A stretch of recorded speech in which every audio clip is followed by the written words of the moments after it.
আপনি যদি ভাবেন যে আসবে তাকেই কাস্টমার বানাবো, তাহলে দুঃখিত ভাই, আপনার বিজনেস কখনো মনে রাখার মতো হবে না। কারণ মার্কেট মনে রাখে স্পেশালিস্টকে, অ্যাভারেজ বিজনেস নয়।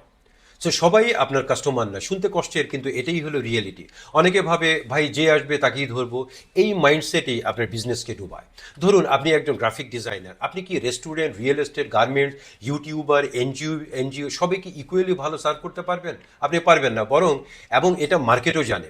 বাংলাদেশের রিয়েল এক্সাম্পল বলি, করিম বলে আমি সব ধরনের কাজ করি, logo, banner, post, thumbnail, website, সব ধরনের কাজ করি।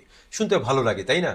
Logo, website, ads, video ad সবই করি, শুনতে খুবই ভালো লাগে। কিন্তু বিজনেসে এটা স্ট্রেংথ না, এটা হলো কনফিউশন। কিন্তু রহিম বলে আমি শুধু রেস্টুরেন্টের সেলস বাড়াই ফেসবুক আর গুগল অ্যাডস দিয়ে। সো এখন বলুন, একজন রেস্টুরেন্ট ওনার কার কাছে যাবে? করিমের কাছে না রহিমের কাছে? অবশ্যই রহিমের কাছে যাবে, সে স্পেশালিস্টের কাছে যাবে অলওয়েজ।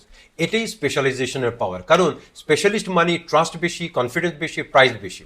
বাংলাদেশ ইন্ডিয়ার রিয়েলিটি দেখেন, ভালো ডক্টর সব রোগের ডক্টর হয় না। কেউ হার্টের ডক্টর হয়, কেউ স্কিনের ডক্টর হয়, কেউ কিডনির ডক্টর হয়।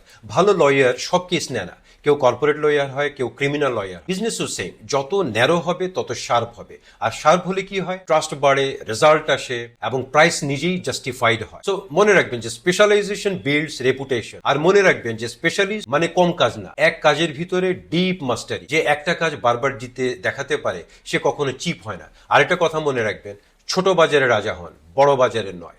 ছোট নিশ নিন, গভীরভাবে নিশ বুঝুন, বারবার সেম প্রবলেম সলভ করুন। তখন মার্কেট নিজেই বলবে যে এই লোকটাই আমার কাজের মান। আমি জাভেদ মানের বিজনেস কোচ, এখানে আমরা বিজনেস সিম্পল করে বুঝি, কনফিউশন দিয়ে না, আমরা ক্লারিটি বানাই। আপনি যদি চান নিশ ক্লিয়ার করতে, পজিশন স্ট্রং করতে, মার্কেটে আলাদা হতে, তাহলে ফলো করুন। কারণ বিজনেস উইনিং স্কিল নয়, বরং ফোকাস দিয়ে শুরু হয়।